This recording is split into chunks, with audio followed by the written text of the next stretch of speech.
Modern celebrity culture may seem wild, but Hollywood's golden era was equally scandalous. Back then, leading ladies and gentlemen pursued whomever caught their eye without restraint. Romantic entanglements were so common in Tinseltown that exclusion from elite gatherings meant you simply didn't matter. Many stars juggled so many lovers that keeping count became nearly impossible. Here's a look at some legendary actresses whose romantic escapades became the stuff of Hollywood legend. Tallulah Bankhead. Tallulah Bankhead was devastatingly gorgeous, razor-sharp, rebellious, and refreshingly outspoken, regardless of whom she offended. She became one of her era's most celebrated sex symbols. Writer Emlyn Williams once described her seductive voice as being as saturated with sexuality as humanly possible without complete submersion. Her numerous relationships reflected a seemingly insatiable romantic appetite. Bankhead battled substance abuse and reportedly consumed 120 cigarettes daily, yet she openly discussed her indulgences without shame. She was openly bisexual during an era of widespread intolerance. In a 1932 Motion Picture Magazine interview, Bankhead complained about her 6-month romantic dry spell, calling it 6 months too long. Following publication of the Kinsey Reports on Human Sexuality, Tallulah remarked that she found nothing shocking in Alfred Kinsey's findings, explaining that she'd engaged in countless impulsive romantic encounters. In 1933, Bankhead nearly died during a 5-hour emergency hysterectomy. Upon hospital discharge, she informed her doctor not to expect any behavioral changes. The New Yorker reported that Bankhead claimed approximately 500 romantic partners throughout her lifetime. Beyond her male conquests, Tallulah was romantically linked to female celebrities including Greta Garbo, Hattie McDaniel, Beatrice Lillie, and Marlene Dietrich. Mae West, Brooklyn-born. Mae West deserves special recognition for storming Hollywood in the early 1930s with her deliberately provocative image. She was progressive for her time, championing gay rights, dating African-American partners, and openly mocking traditional marriage. At 17, West married vaudeville performer Frank Wallace, but attempted keeping the marriage secret. A filing clerk discovered the marriage certificate and promptly informed the press. West divorced Wallace in 1942. Though Wallace remained her only legal husband, West was renowned for her numerous romantic partners. She claimed Paul Novak was her life's greatest love. West became famous for witty double entendres that bypassed strict censors. Lines like, "When I'm good, I'm very good, but when I'm bad, I'm better," and "Is that a pistol in your pocket, or are you just happy to see me?" made her a star while making her a target for those considering her too risque. Despite controversy, West maintained career control in ways few women of her era achieved. She wrote many of her own scripts and stage shows, carefully crafting her public image as a strong, sexually confident woman who needed no man to define her worth. Lupe Velez. Nicknamed the Mexican Spitfire, Lupe Velez experienced a tragic end to her colorful life. Sadly, false rumors surrounded her death, demonstrating Hollywood gossip's cruelty. According to her secretary, the truth differed significantly from malicious rumors. Velez was involved with Gary Cooper for many years, calling him her life's love. She was reportedly intensely jealous, repeatedly accusing Cooper of infidelity. Lupe was renowned for her fiery temperament and uninhibited behavior. She was remarkably candid about her body and romantic life, with rumors suggesting hundreds of partners throughout her lifetime. Velez enjoyed a successful Hollywood career during the 1920s and 30s, starring in numerous films including the Mexican Spitfire comedy series, featuring her as the passionate Carmelita.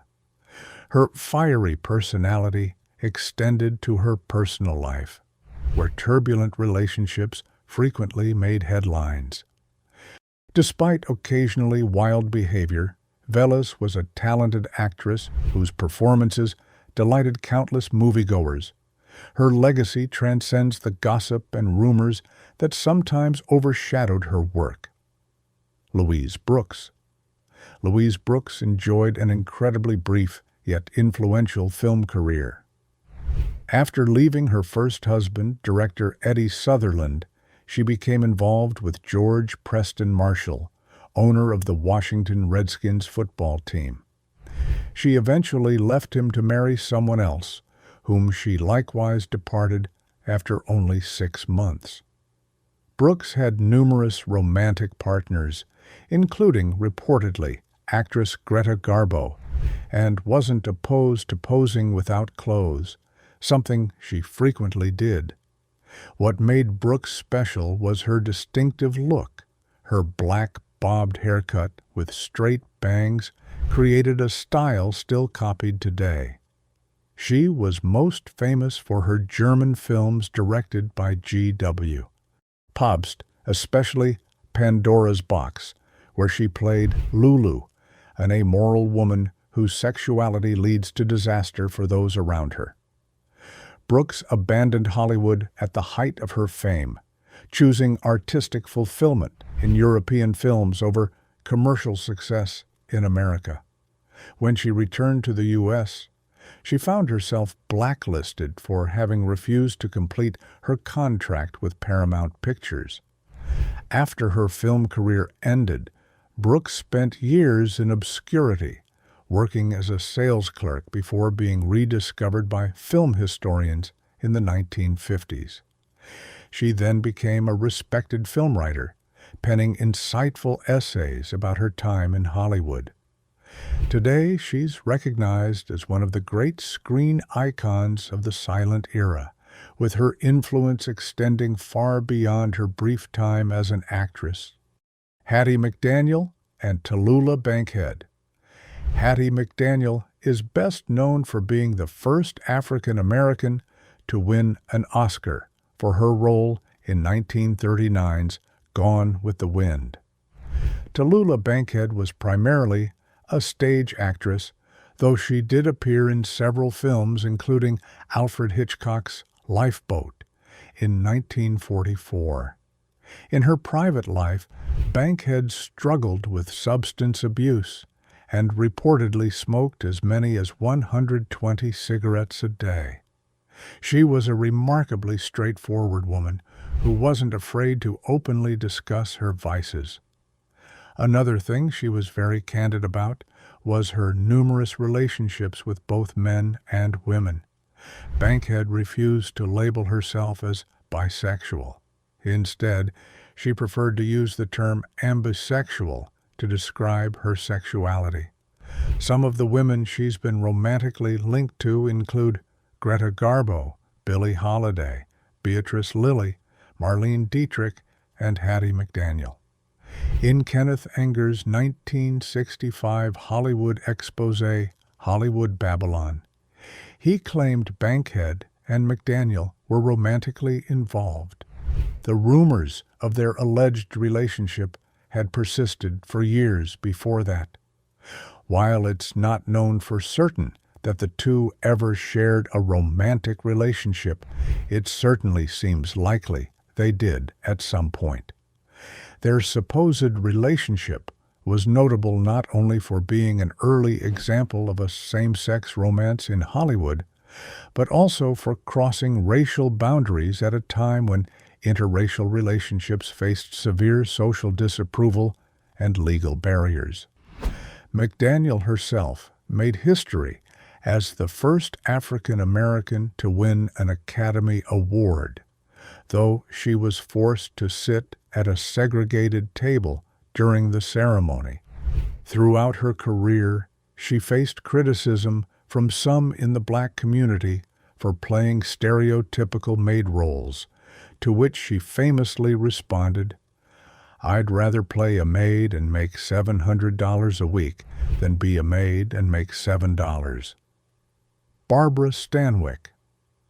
Throughout her 6-decade-spanning career as a stage, film, and TV actress, Barbara Stanwyck was known for her versatility and strong, authentic screen presence.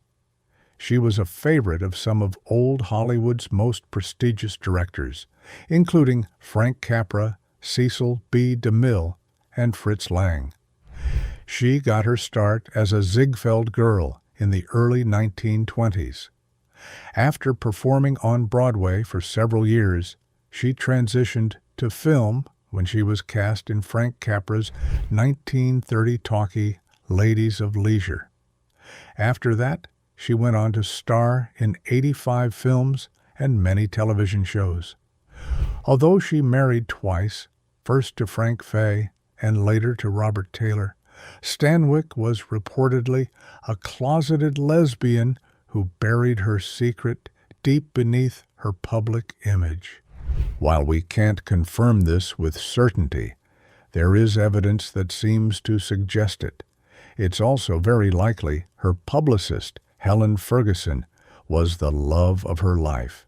Even if she wasn't a lesbian, Stanwyck's on- and off-screen persona has led her to become a gay icon of sorts.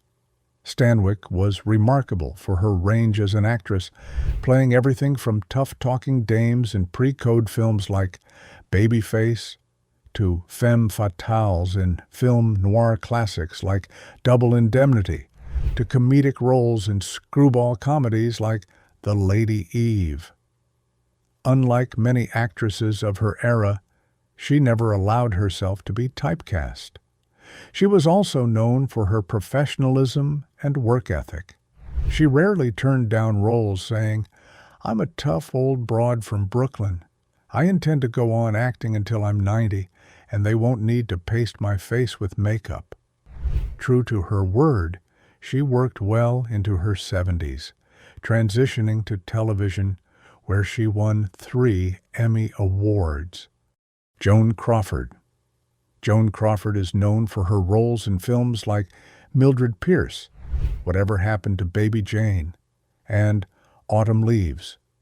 Crawford is also infamous for her difficult relationships with her 2 oldest children, Christina and Christopher. After Joan's death in 1977, Christina wrote a tell-all memoir called Mommy Dearest, detailing her mother's alleged abuse. In 1981, it was adapted into a film by the same name, which starred Faye Dunaway. For some reason, Crawford's bisexuality is hardly ever mentioned, even though she had a reputation for being somewhat of a man-eater. It's long been known she was bisexual.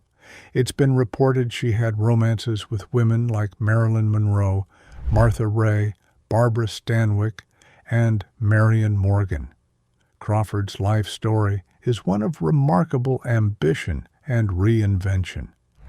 Born Lucille LeSueur into poverty, she worked as a dancer before being discovered by MGM. She fought for better roles throughout her career and successfully navigated the transition from silent films to talkies, and later from ingenue to mature character roles, transitions that ended many careers. Her personal style became iconic. The strong shoulders, the exaggerated eyebrows, the large mouth emphasized with lipstick. When she felt MGM wasn't giving her good roles, she orchestrated a move to Warner Brothers and won an Oscar shortly thereafter. While Mommy Dearest has colored public perception of Crawford, many of her colleagues remembered her as hard-working, professional, and generous. She was known for personally answering her fan mail and for sending gifts and notes of encouragement to other actors. Greta Garbo. While Garbo dated dozens of men throughout her life, unlike other women featured here, she never married any of them. When she was 19, while working on a largely forgotten German film shortly before finding her way to the States, she reportedly had a romance with Marlene Dietrich.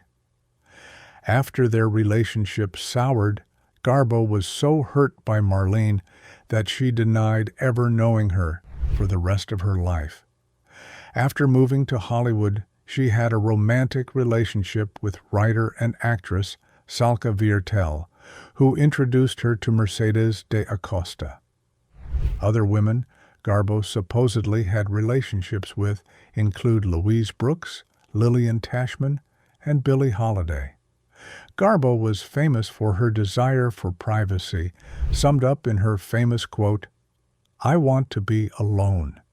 She retired from films at the age of 35 after appearing in 28 movies and lived the remaining 49 years of her life largely out of the public eye. Her mystique was enhanced by her refusal to give interviews, attend Hollywood premieres, or even sign autographs. On screen, Garbo projected a complex blend of sensuality and sorrow that captivated audiences. Her face was considered so perfect that close-ups of her became known as Garbo shots. Despite retiring early, her influence on film and fashion has been enormous. Her androgynous style, wearing pants, simple lines, and minimal accessories, was revolutionary for women's fashion in the 1930s. Katharine Hepburn. When she was still a kid, Hepburn reportedly shaved her head and started going by the name Jimmy. As she grew into a world-famous Hollywood superstar, she retained her affinity for boyish attire. More often than not, Hepburn was seen wearing pants at a time when such a wardrobe choice was considered shocking and taboo. Interestingly, her only husband, Ludlow Ogden Smith, was also reportedly bisexual, and there's evidence to suggest her notorious affair with Howard Hughes was likely a publicity stunt. Some of her alleged romantic partners include Irene Mayer Selznick, Laura Harding, Jane Loring, Billy Burke, Judy Hollywood, and Elissa Landy. Hepburn's independence extended far beyond her fashion choices. In an era when the studio system controlled every aspect of stars' lives, she refused to play the Hollywood game. She didn't wear makeup off-screen, didn't pose for pin-up photos, and refused to participate in the usual publicity activities. When her box office poison status in the late 1930s threatened her career, she didn't compromise her principles. Instead, she returned to Broadway, starred in The Philadelphia Story, bought the film rights, and used them to engineer her Hollywood comeback on her own terms.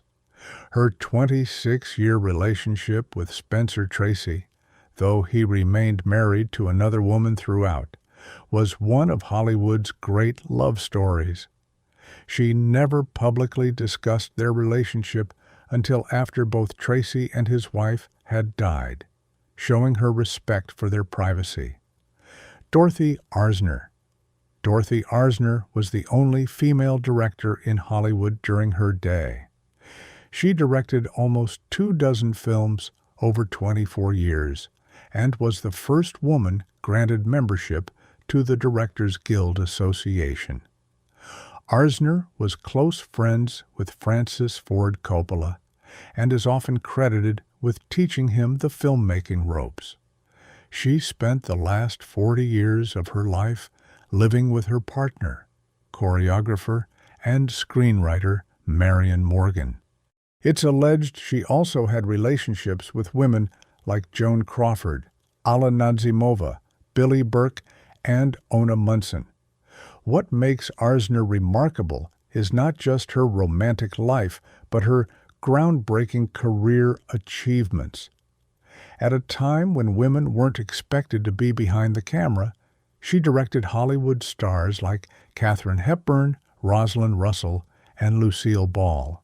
She invented the first boom microphone by attaching a microphone to a fishing rod when a technical problem arose during filming.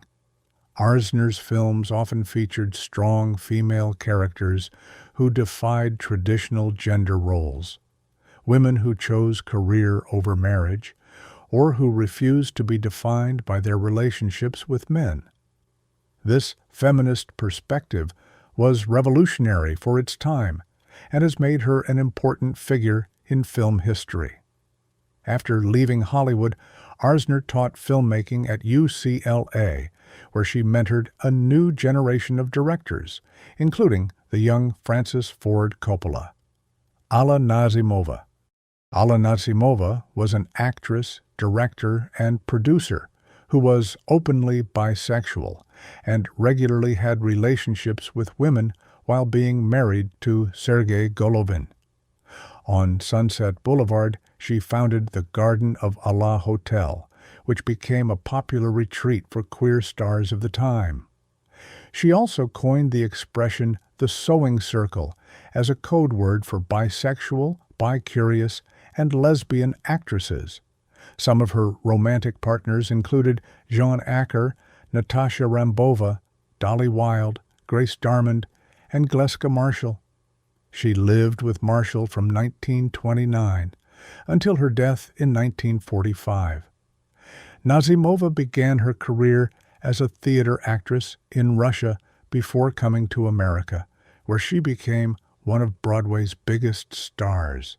Her transition to film made her one of the highest-paid actresses of the silent era, earning $13,000 per week, equivalent to about $320,000 today. What made Nazimova truly remarkable was her artistic vision. She used her wealth and influence to produce her own films, including a stylized version of Oscar Wilde's Salome that featured elaborate Art Nouveau sets and costumes designed by Natasha Rambova, who later married Rudolph Valentino. The film was considered too artistic for mainstream audiences, but is now recognized as an important early example of art cinema in America. Marlene Dietrich. With a career that spanned 8 decades from the 1910s to the 1980s, Marlene Dietrich was one of the most prolific Hollywood actresses of her time. Throughout her career, she carefully crafted her professional image while keeping her private life out of the public eye as much as possible. She was bisexual and frequented gay bars and drag balls in Berlin in the 1920s. She was a gender bender before the term was even invented. She didn't care about abiding by cultural norms and dated whomever she pleased. Her masculinity appealed to women, while her intense sexuality was irresistible to men. After moving to the U.S. and becoming a massive film star, she had affairs with countless men and women. Some of her alleged romantic partners were Greta Garbo, Mercedes de Acosta, Tallulah Bankhead, Edith Piaf, and Claudette Colbert. Dietrich's career was marked by reinvention. She began in silent German films before being discovered by director Joseph von Sternberg, who cast her in The Blue Angel. Her performance as the cabaret singer Lola Lola, who destroys the life of a repressed professor, made her an international star overnight. In Hollywood, she continued to work with von Sternberg on a series of visually stunning films that established her iconic look, the eyebrows plucked into thin arches, the cheekbones accentuated with shadow, the languid sensuality that seemed both inviting and distant. During World War II, Dietrich became an American citizen and was a passionate anti-Nazi. She performed for Allied troops near the front lines, sold war bonds, and recorded anti-Nazi broadcasts in German. Hitler, who had once been an admirer, declared her a traitor. Her response? "I was born a German, and I'll always be a German, but Hitler isn't Germany." Grace Kelly. Grace Kelly's status as an elegant and proper-seeming star has a lot to do with the fact that she became a literal princess when she married Prince Rainier III of Monaco in 1956. She was a gorgeous and glamorous movie star, and despite only acting in 11 films, she's remembered as a sophisticated and classy icon from the golden age of Hollywood. Yet before joining the monarchy in Monaco, Grace knew how to have fun. She never felt tied down by the restrictions of society when it came to romance, and she reportedly enjoyed the company of many handsome Hollywood types, including many of her famous co-stars. It started when she starred in High Noon with Gary Cooper. Cooper was 28 years older than Kelly and married at the time, but the two started up a romance while the movie was in production. These two tendencies, being involved with a much older man and being involved with a married man, were ones she continued having later. When she filmed Mogambo in Africa, she had an affair with another older star, Clark Gable. She later admitted she'd taken the job to work with director John Ford and to be in Africa, but another huge pull was the chance to work alongside Gable. Regarding their affair, Grace was once quoted as saying, "What else is there to do if you're alone in a tent in Africa with Clark Gable?" Kelly had flings and affairs with various co-stars over the next years, including Bing Crosby, Marlon Brando, Ray Milland, and Oleg Cassini. She even dated another older royal, Prince Ali Khan, who was the leader of the Nizari Ismailis Muslims. Clearly, Grace was ready to settle down when she met and fell in love with Prince Rainier. But before that, Grace had thoroughly enjoyed herself with a slew of exciting romances. Kelly's transformation from Hollywood actress to princess was like a fairy tale come to life. Her wedding to Prince Rainier was watched by an estimated 30 million people on television, and her wedding dress inspired bridal fashion for decades. Judy Garland. Judy Garland, a name synonymous with the golden age of Hollywood, was a star who shined brightly on the silver screen, but her journey to stardom was marked by personal struggles, professional challenges, and a series of relationships that have been the subject of much speculation.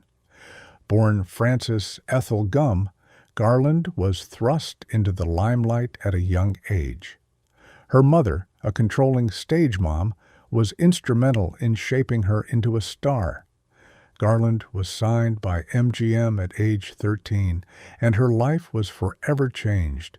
Her time with MGM was marked by a grueling schedule, a diet of pills, and constant pressure to lose weight. She often made 2 or 3 movies at a time, and her health suffered as a result. Despite these challenges, her talent shined through, and she quickly rose to stardom. But her personal life was fraught with difficulties.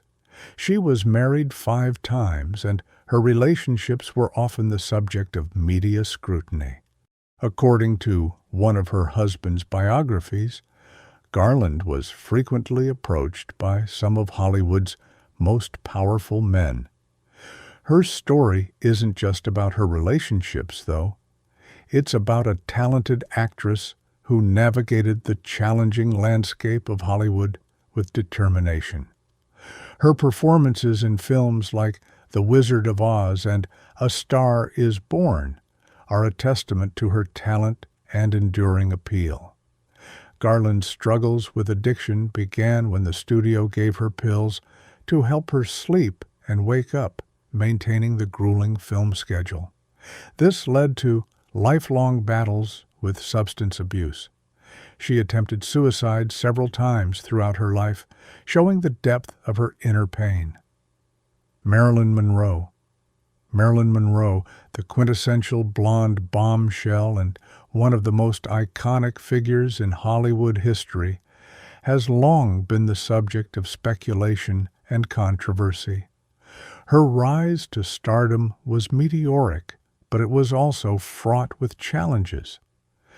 Born Norma Jean Mortensen, Monroe was a symbol of beauty and sensuality, and her personal life was as much a part of her fame as her acting career. According to a biography by Darwin Porter, an award-winning film historian, Monroe had a brief relationship with actor Rock Hudson when she was still a struggling starlet. Monroe allegedly advised Hudson that they needed to connect with more influential people in Hollywood to find fame, saying, "Both of us will have to work hard to get ahead in this town." That advice, as sensational as it may sound, was reportedly taken to heart by Hudson, who pursued relationships with some of the biggest stars and did favors for influential figures in the industry. Monroe, too, was rumored to have had affairs with powerful men in Hollywood. Either way, Monroe was an incredibly talented actress, a complex woman, and a symbol of a bygone era. Her life was marked by triumphs and tragedies, and her legacy continues to captivate people around the world. Monroe's relationships included baseball legend Joe DiMaggio and playwright Arthur Miller, both of whom she married. Her rumored affair with President John F. Kennedy has become the stuff of legend, particularly after her sultry rendition of Happy Birthday to him at Madison Square Garden. What's often overlooked about Monroe is her intelligence and business savvy. Tired of being typecast in dumb blonde roles, she broke her studio contract and moved to New York to study acting with Lee Strasberg at the prestigious Actors Studio.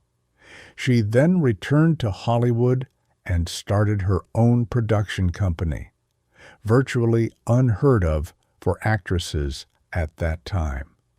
Jayne Mansfield. Besides Mae West, Jayne Mansfield was arguably Hollywood's most audacious and romantically adventurous actress. The platinum bombshell, famously photographed giving Sophia Loren an eyeful of her impressive figure, attracted countless admirers. Rumors even suggested a romance with President John F. Kennedy.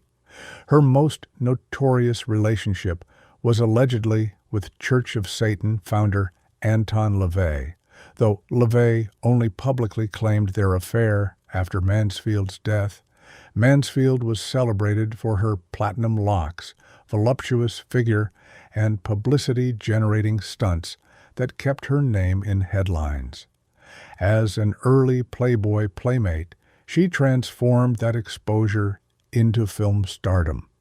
Though sometimes dismissed as a Marilyn Monroe imitator, Mansfield possessed unique appeal and remarkable intelligence, reportedly boasting a 163 IQ and speaking 5 languages.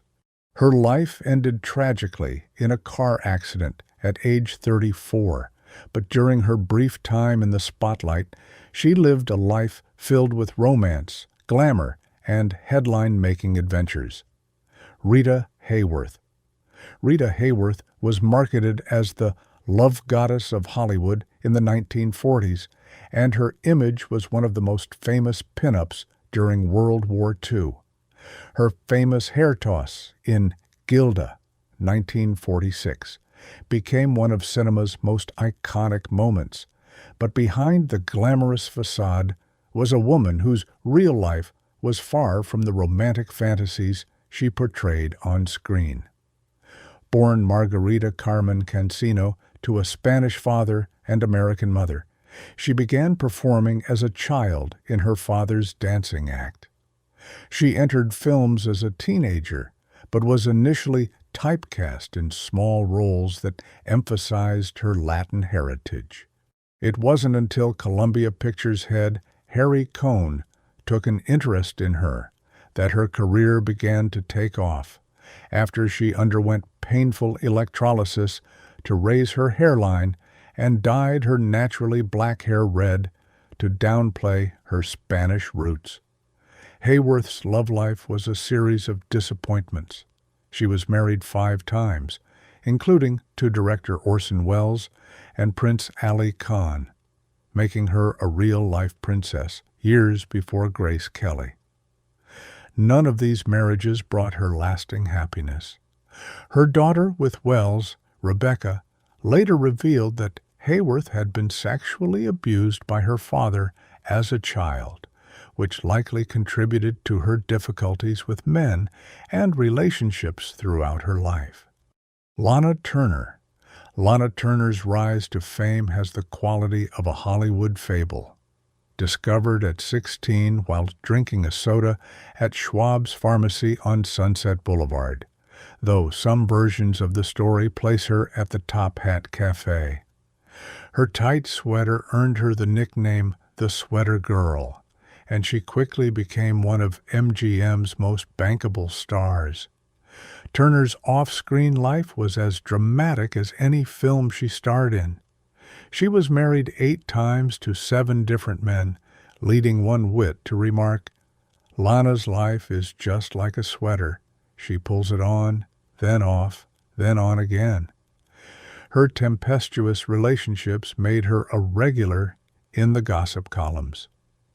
The most notorious chapter in Turner's life came in 1958, when her 14-year-old daughter, Cheryl Crane, stabbed and killed Turner's boyfriend, mobster Johnny Stompanato, in what was ruled a justifiable homicide. Crane was protecting her mother from Stompanato's violent abuse. The scandal threatened to derail Turner's career, but she gave one of her finest performances that same year in Imitation of Life, which became a massive hit. Turner's friends described her as a warm, generous woman who was unlucky in love. Despite her many marriages, she maintained that she was a romantic at heart who never stopped believing in true love.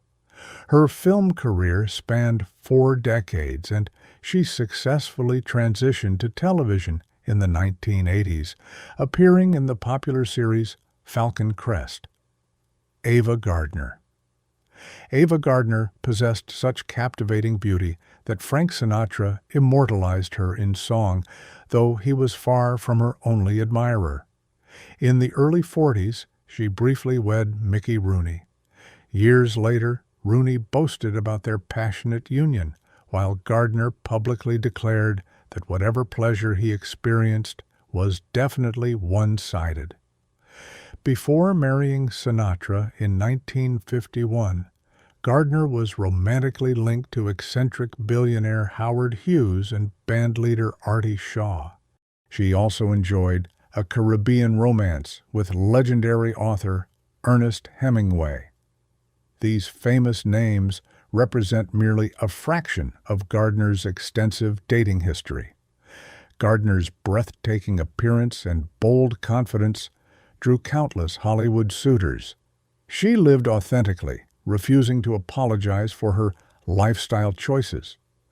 During an era demanding female propriety and restraint, Gardner boldly charted her own course. Lee's tumultuous marriage to Sir Lawrence Olivier was fraught with difficulties.